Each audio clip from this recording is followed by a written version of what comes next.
do not owe you conversation. Let's also get that clear. We don't want to hear from you. Go. She said, well, I changed my mind. And she has that right. Hello, my beautiful people, and welcome back to my channel. And we are here for another movie review. I'm here with my trusty dusty notebook and my notes. And as you can see, today's review, as you can see in the title, is Texas Justice, the Cullen Davis story. But his name is actually Thomas Cullen Davis, but he went by, I'm assuming that's his middle name, because you know some people got two first names anyway, but he went by Cullen. And this is his story with his wife Priscilla. So as we start the film, you know how they give you a little context before it starts. So this film is based off of court transcripts as well as a book titled Blood Will Tell. And so some things have been changed around, and I did a little research, not too much, because this ain't facts, it's just based off the movie. But I did want to know a little bit more about the story, so I looked into it myself. So if I can remember, I'll try to like weave it in, you know what I mean? So anyway, it starts in like a rodeo slash dinner type thing, because there's a buffet and like dinner tables, but there's also like cows and horses running around. And so there's a couple that arrives by helicopter, and then they're driven in on one of those little, you know, like golf carts, or just carts in general, I guess. And you know, they're waving like, what I want to say, you remember Selena, like how Selena came into her concert, like that. So it's just like, okay, he must be very important. And then we have these guys, it was 3 guys talking, you know, with their wives. And so the women leave, and then it's just the guys talking.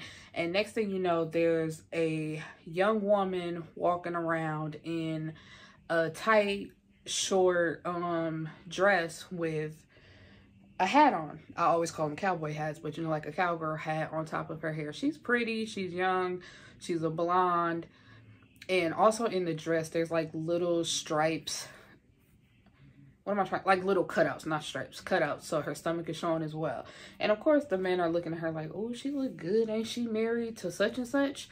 And the guy in the middle who came in, you know, by helicopter and on the cart and stuff, he says, she's my guest for the night. And they look at him like, you're right, she ain't your guest. You mean to tell me this married woman came along just to be your guest? And he just smiles at him. And next thing you know, we see them two in the hotel room together having sex. Now, it's some things with movies where it just does not need to be done. I'm gonna insert a clip like either side, but it's like the way she bust open that champagne bottle and like poured it. Why did you pour it on the table and scoop it up and pour it on yourself? Why not just pour it on your body if you're trying to be sexy? You know what I mean? So it's just like certain things. And the way he looked at her, like, fuck is you doing? I was looking at the exact same way. Oh, I forgot to mention, this is in the 60s. So I meant to say at the beginning, you know, like it shows on the screen, it says Fort Worth, Texas, 1967. So this is in the 60s. And, you know, after they're done and they're cuddling and they're talking, next thing you know, the door busts open and there's cameras and somebody is holding a light, like flashing it in their face. And not a flashlight, it was like, it had 3 bulbs on it, and it was like on a stand or something like this, or a stick. And come to find out, it's both of their spouses. So his wife and her husband, they walk in together. And these people were private investigators that the husband, Henry was his name, had hired to follow her, you know, to see what she was doing. And his wife, Cullen's wife, tells him, you know, I hope you enjoyed yourself, because I'm about to get all this, honey. And this is one thing, like, if you don't already know before going in, it's just like, okay, so who are these people? Because in all the time that I'm taking to explain this, until she called him Cullen. It's like in the bed, she was like, you know, I thought you were like this stuffy kind of guy, but get you along in the bedroom and you turned into an animal before they burst in. But it's just like, it takes so long for them to introduce people and give us people's names so we can know like who this person is. But his name is Cullen. He comes from a rich background. His dad, I don't know his real name. They kept calling him Stinky Davis, but he was a oil man, so you know that's money. He had money out the yang yang. And so he also, Cullen has a conversation with Henry, like, you know, what you do all that for? Like, what was the purpose of that? And so he tells him, you know, I'm divorcing her and y'all two can have each other. The only thing I'm asking you is to not go for custody of my kids. Like, don't try to take my kids. Don't get involved in helping her get my kids. I want my kids and y'all can do whatever y'all want. So he says, you know, I ain't got no problem with that. I got kids of my own. I'm not really worried about y'all kids or your kid with her. So, you know, cool. So while Cullen is away on business, he gets the news from his friend that his dad passed away.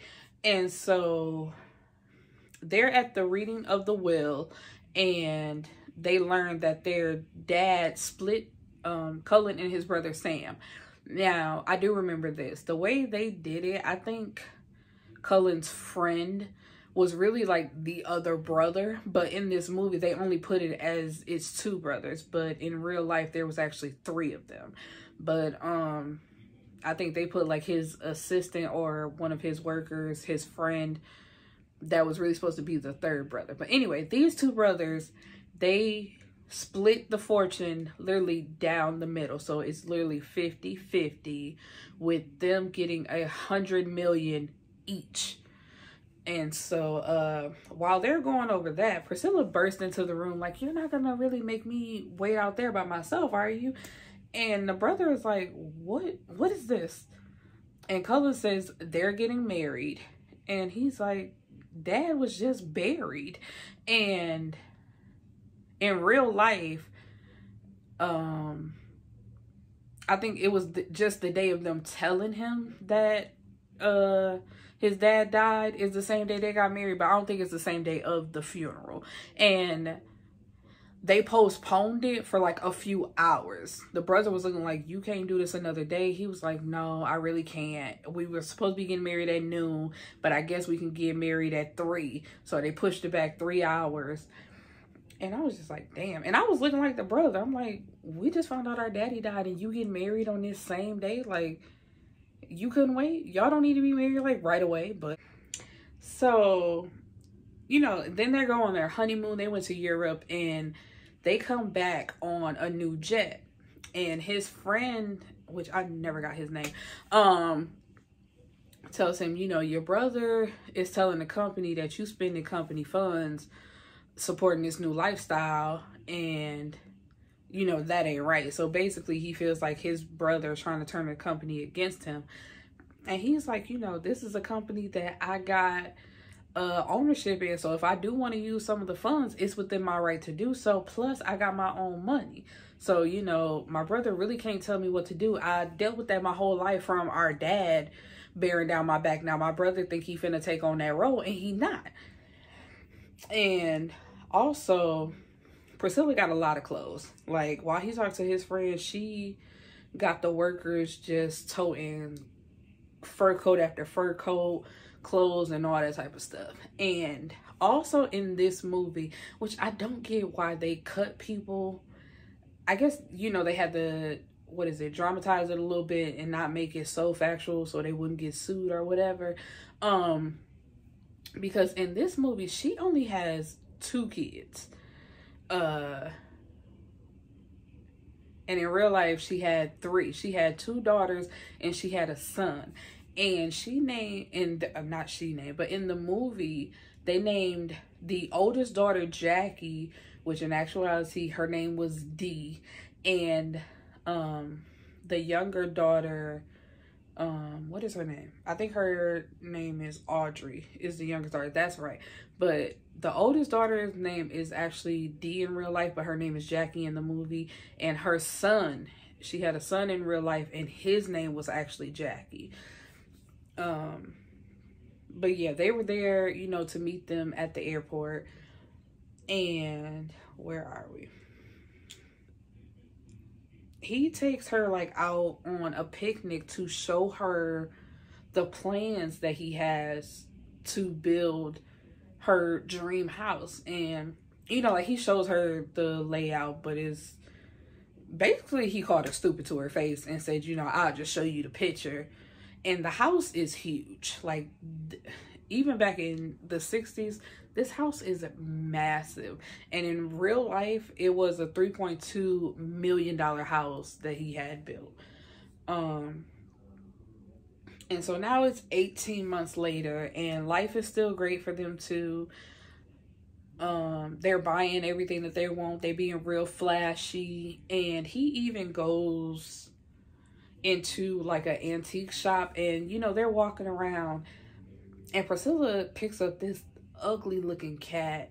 I am one of the people, I don't care how old something is, if it's ugly, it's ugly. But she shows it to Cullen and like, oh, this is cute. And the guy who runs the shop is like, that is an antique, or you know, like, it's very precious and costs a lot of money. I'm pretty sure it's more than cute, like talking down to her. And so Cullen pulls out his checkbook and it's like, you know, I'll take the whole store plus that little cute thing, and writes him out a check and hands it to him like, does this cover it? And the man is left like with his mouth on the floor, like a very Pretty Woman moment. It's just like, y'all try so hard to look down on people, and these are the people that could buy your whole life and sell it twice. Like, don't play with people just because you think, you know what I'm trying to say? Like, don't play with people. And they always end up eating crow, because it's just like, just because you think somebody is stupid or broke, and then they turn around and flash money in your face, then you gotta, oh, I'm so sorry, now you gotta be fake. Anyway, because that shit pisses me off, because it's like, you never know what people got, and that's not even what life is about. Just treat people with common respect. But also, because I remember the article I read, that really did happen, but not at an antique shop. It was more so within, I think, an art seller. So he really just like pulled over on the side of the road and saw somebody with art and bought all of it. And so while they're in their house one night, he's looking at a portrait that was done of them, where it's more so like a collage of them two together. And she comes up behind him while he's like sipping on his drink, and she's like, I love it, nobody else has it. And he's like, yeah, you're right. And she goes to bed, and he looks at the picture and says, you know, I have everything, or something to that effect. And he throws the glass like into the fire. So it's obvious that he's not happy. It's just like, he has quote unquote everything, but it's still not enough. Because I think he starts looking at her like, okay, yeah, you're a pretty face and you have a hot body, and I'm getting all the sex that I want. And that was cool for a while. But now that he's like really, I guess, like more into business and having her around the people that he grew up with, he's realizing that she's not meant to be in his world, is what I took it as. And so it looks like they're at a respectable dinner, because like, you know, that band that they have playing that soft music, and everybody's dressed up real nice, and but they really didn't say what it was for. It was just them dressed up, and she's over there with a group of guys like clinking their glasses together. She's dancing sexily on one of them. One man like walks up behind her and wraps his arm around her waist, and she's smiling, and he's just looking at her like, really? And I'm looking at her too like, what are you doing? Why are you, first of all, doing this? You know, just first of all, she loud as hell. She's the only loud person, so everybody looking at her like, what are you doing? Then you got this man grinding on you, like, why? But he don't go over there, he just watching her like, Excuse me. And so when she comes over to him, he's like, you know, why don't you go over with the women? And she says, because they hate me. They think I'm trailer park trash. And he tells her, please don't start that whining. They don't hate you. And she was like, yes, they do. They think they're better than me, but I'm just as good as them. And it's just like, I don't subscribe to this, but in that world, no, you're not. And they don't believe you are either. It's just like, girl, you didn't grow up with the money they had, the schooling that they had. You know, you don't have the manners that they have and how they act. So it's just like, you're not really as good as them. But anyway, she tells him, I want to get you out of this suit into something that I can hold on to. So he's like, okay, shit, let's go. So they leave and they go put on, I call it they cowboy gear. No disrespect to my southern people, Texas people. But you know, the stereotypical cowboy gear. And they go out to a bar, and it's more, now she's in her element. And he like relaxes too a little bit. So it's just like, he likes it as well. And one of Priscilla's friends' husband is a pool hustler. So while they watching them play, she tells her friend, you know, tell your husband, go easy on mine. Like, don't beat him too bad at pool. But actually, while they were playing pool, unless he, I guess that's how hustling goes, right? Because he won the first game. And then he made a slick comment about some, like, people get lucky every day. So Cullen pull out some more money, slap it on the table, and say, let's go another game. And at the end of the night, when they're at home, he grabs her by her hair and says, I didn't need your help. I didn't need you to tell your friend to go easy on me or nothing like that. I had it all figured out. But you, whatever the friend name is, and her husband, she said, y'all, he said, y'all all alike. Make sure y'all keep, as long as y'all keep Cullen happy, because he was speaking in third person, you know, the money keeps flowing. So it's just like, I don't need you to do that. I can take care of myself. And so he walks away, and she's just sitting there stuck on stoop, because it's just like, damn, I tried to help you not lose a whole bunch of money, and instead I still end up, like, it's still a problem. And so Cullen and his brother, they're still falling out about the business, because the brother has a problem with the way he's spending, because he's trying to buy 3 what is it, 737s or 757 airplanes. He's trying to buy 3 more planes, and the brother is like, not in this economy, why would we do that? And so he slides a paper across the table, I guess, which is basically telling him that he's out, like he has more control than the brother. And the brother is like, cool, because I had planned on being out of the oil business in 5 years anyway, so you can run it right into the ground if you want to. And he also tells him, you know, Cullen, you're smart. You've always been smart, and you're going to continue to be smart. But the life that you're living, all this extravagant stuff that you're buying, is going to be your downfall. And let's see where you are then. And he walks out the door. And this pisses Cullen off, because in a way he can tell that his brother is right, because it's like he is spending money left and right just on bullshit. But he feels like he has the money to blow, so he's going to do that. And so, as it seems like he's drinking more and more, one night, Priscilla's oldest daughter, Jackie, runs into the room, like, crying hysterically. And she's like, you know, he got so upset, and he just threw it. Tiger was the cat's name. He threw Tiger on the ground, and he killed my cat. So she takes her daughter's hand, and they run back in the kitchen, and he's standing there drinking. She's like, what the hell is wrong with you? And he's like, she didn't turn on the alarm system, so I showed her what could happen to her if intruders came in. And he had this alarm system where it wasn't digital, like pressing buttons, it was switches. So while they were in the house, all the switches are green. So, you know, and when they go out, or is it the opposite? Yeah, no. When they're in the house, they're green. And when they go out, they're red, you know, to say that they're activated. And so he just did that to prove a point. So it's just like, okay, now something is really wrong with him, because you just threw the cat on the ground and killed the cat. And I cannot stand cats, but I'm not for animal cruelty either. So it's just like, damn, you can just yell at her and get it through her head that way, or have a conversation. Because I'm not even going to say take something away from her, because I don't believe in that either, because that's just negative, negative consequences. So, anyway, you can tell that Cullen is regretting marrying Priscilla, because they're, like I said before, they're just two different people.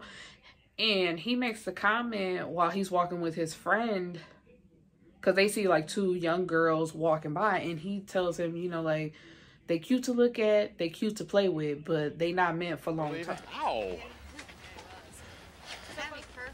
Son, I know what you're thinking. You can have a good time with such women. That's why God put them here. Just don't make the mistake of marrying one. You know, there's nothing wrong with a little flash in a man's life. But after a while, it's like leaving your Christmas tree up all year long. It just never does fit in with the rest of your furniture. And while Priscilla is away on a trip with her friend and her husband, he meets them at the airport. I had to remember. He meets them at the airport, and another man like walks down the steps, and she's like, oh, he was a big help to me while I was there, you know, when I broke my ankle, so we gave him a ride. And Cullen is looking at him like, who is this? You just got somebody on my jet, just riding free on my jet? And so he didn't say nothing for a minute. He just looking from her to him to the friends, and it gets awkward for a second until he goes over and introduces himself to the man, which his name is Woody. And it's just like, are you from, and he's like, are you even from Fort Worth? And he tells him, you know, I'm not too far away. And so he says, well, you done rode in my jet, I guess you could ride in my car too, come on. And I'm with Cullen, because I'm sorry, but it's just like, you don't know him. Why are you offering him a ride? Yeah, it looks sketchy on Priscilla's part. There could be nothing going on, but it just looks sketchy, because it's just like, how did he get, was it Aspen or Vermont? I can't remember where they went, but it's like, wherever he went, how he got there is how he can get back home. This is a grown-ass man. Why are you helping him out? So anyway, it's their 6th-year anniversary, and they had a party. And once again, Priscilla is off to the side, surrounded by men. It was like one guy, and then he had got her this beautiful necklace. And the friend made a comment about her being lit up like a Christmas tree or something like that. And he laughed because he thought back to his statement that he said about those girls being just for fun, because he said something about I'm gonna put the clip in somewhere, about it being like a Christmas tree and never fits in with the rest of your furniture. So she comes up to him and, you know, tries to get him to dance and come out on the dance floor. And she's trying to be cute, and she leans down to grab his butt, but he pushes her away. Now, remember, her ankle was broken not too long ago, and she's walking with a cane now. And he's like, you know, these are our friends. Can't you even pretend to have a little bit of class? And he loud as hell. So, of course, everybody looking at them like, what the hell wrong with them? And she says, you know what? That's it. That's it. And she starts to walk away. He's like, I'll take that necklace. And she's like, this? No, you won't. And, what did he say? Because he mentioned something about divorce, and he says, you know, I've been through it before. Of course, you know, like with the first wife. And Priscilla said, not with me, you haven't. So basically telling like, Playboy, I ain't nothing like your first wife. I could take you for everything. And so next thing you know, they're having a meeting with a judge, and Priscilla is awarded temporary possession of the house, as well as $3,500 in child support and $18,000 for her legal fees. And the child support, I wonder if he adopted them or even not. I guess because they don't have any children together. She had her children from her previous marriages, and he had his 2 sons from his previous marriage with his first wife. And he's also restrained from making any material money transactions, business or personal, without the approval of the court. So it's just like he can't do nothing unless he go to court and ask for permission for it, because technically it's tied up in the divorce. Should, you know, she get any of that, he can't spend it, he can't do nothing. So now it's 2 years later, and they are technically still married, but you know, like they're going through a divorce. But Priscilla has been asking for continuous delays, and they've been granted. And so she got a new boyfriend. His name is Stan, and he has a new girlfriend. I really didn't care about her name. I really didn't care if what happened hadn't happened. I wouldn't care about Stan's name either. But anyway, so Priscilla and the boyfriend Stan are going out to the movies, you know, one night, and the youngest daughter, Audrey, was there visiting because she was Henry's daughter. So Henry was granted custody, you know, from their divorce, but she comes to visit Priscilla sometimes. And so she tells her, you know, make sure you turn the switches and lock up the house. And she says, sure. So anyway, when they come home, the alarm's not set, and the dogs are going crazy. So when she comes in the house, she's like, Audrey, you know, Audrey, where are you? And Audrey is nowhere to be found. And when she goes into the kitchen, you hear somebody say hi, and she turns around and says, what do you want? And next thing you know, she's shot. She's shot in the chest.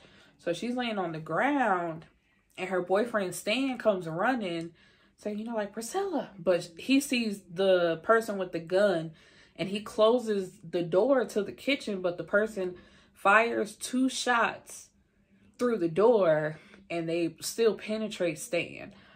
So the person goes through the door and start trying to drag Stan's body, but Priscilla gets up and like crawls away. So then this person comes after her, but she manages to get up and run away. But in real life, it says, because you would think Stan was only shot those 2 times.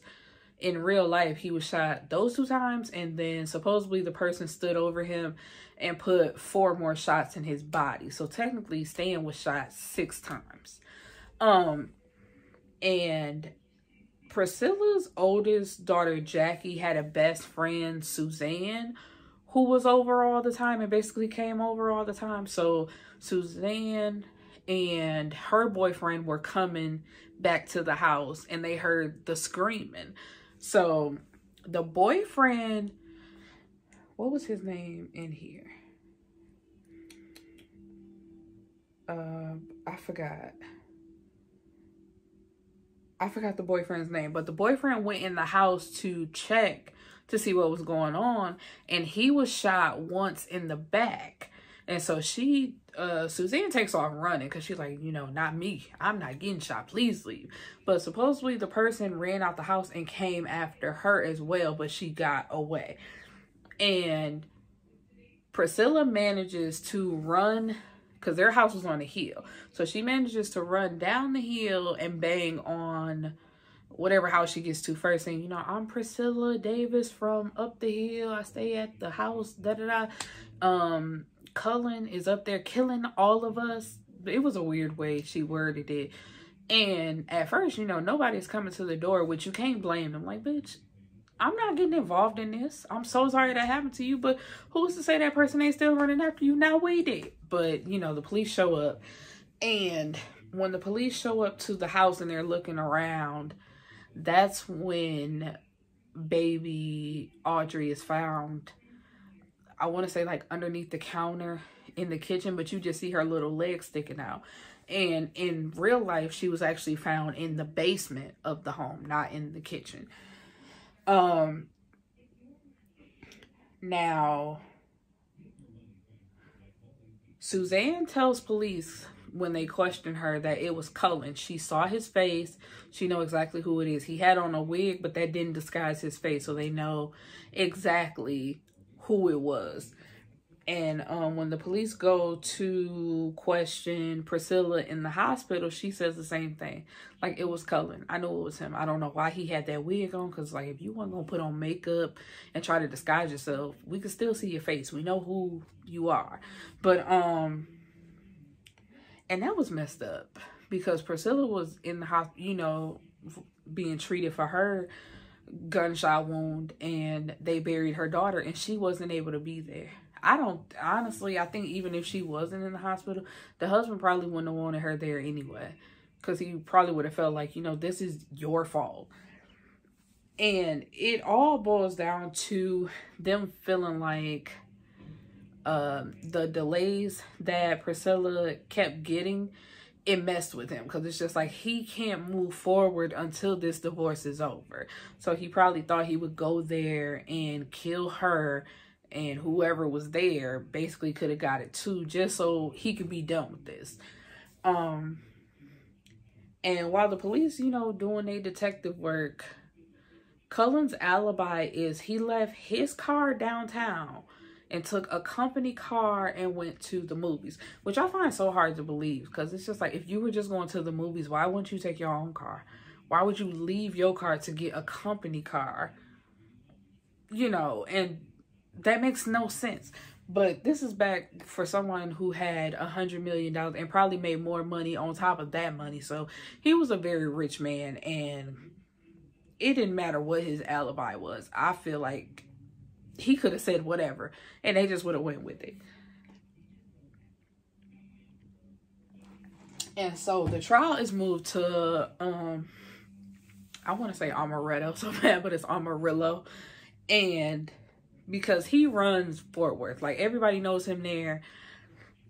Excuse me. So they felt like if they moved it to Amarillo, it would be more even. But it's like, he's a millionaire. People know him everywhere. He does business everywhere, and he's going to have fans, and he can buy whatever he wants to make this work in his favor.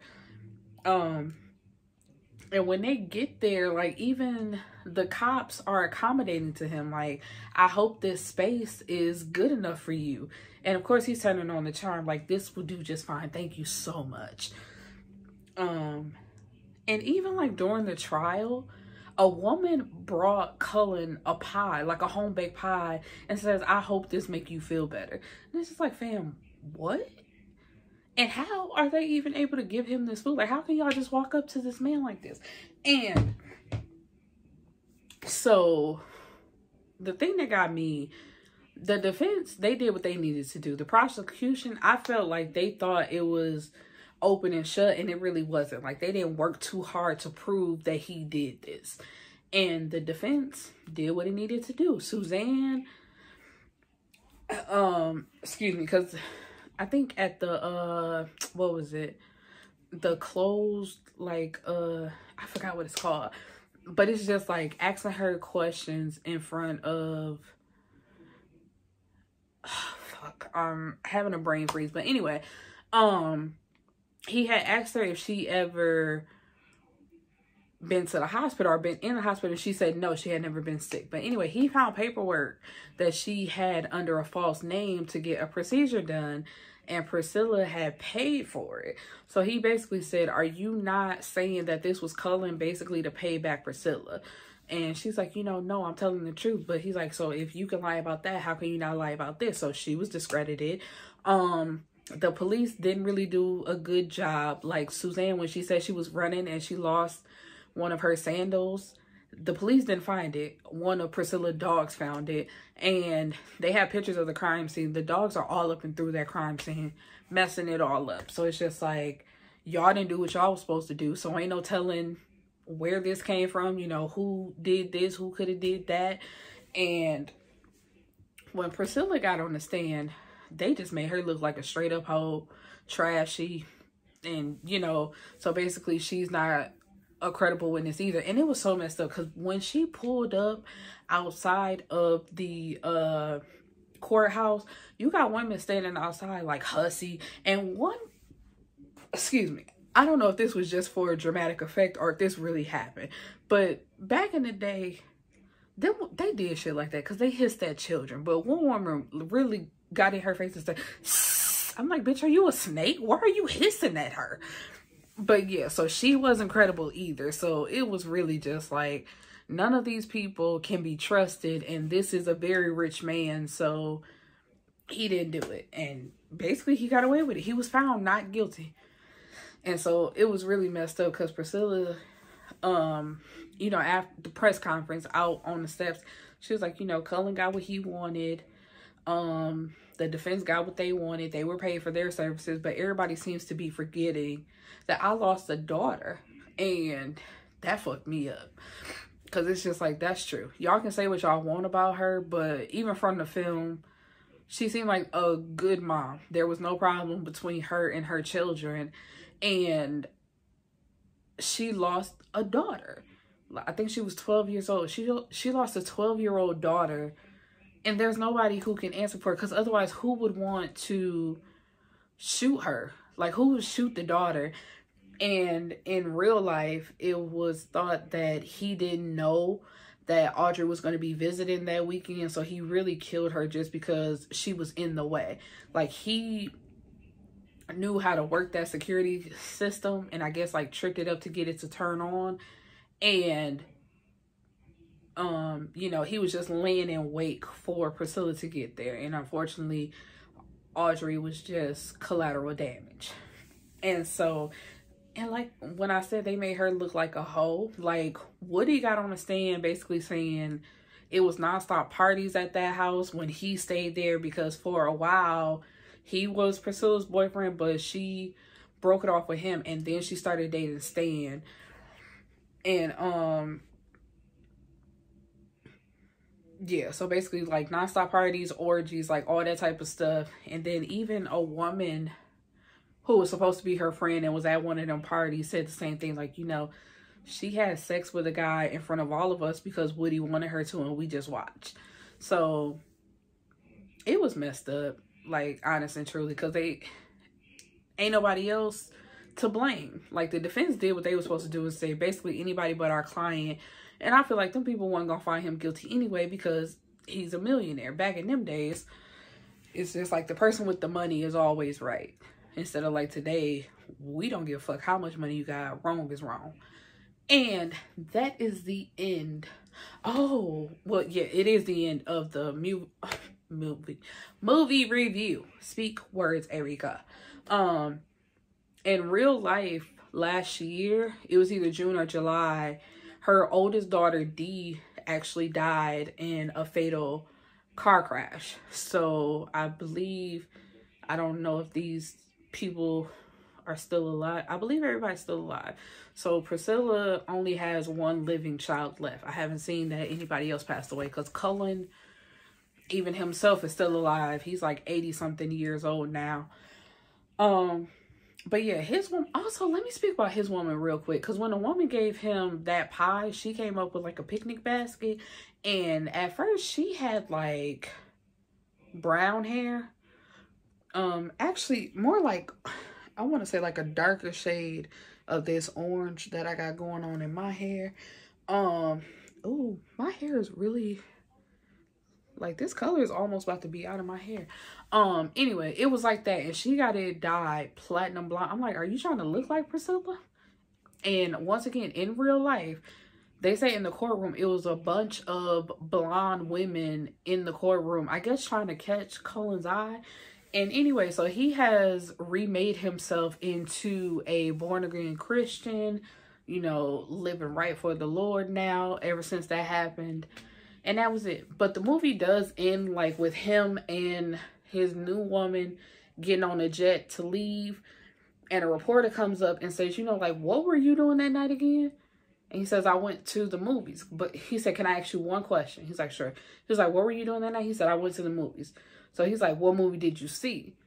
And he said, that's actually 2 questions. And they turn and walk away. And everybody's like laughing. But it's just like, why did nobody ask him that during the court proceedings? Like, you said you went to the movies.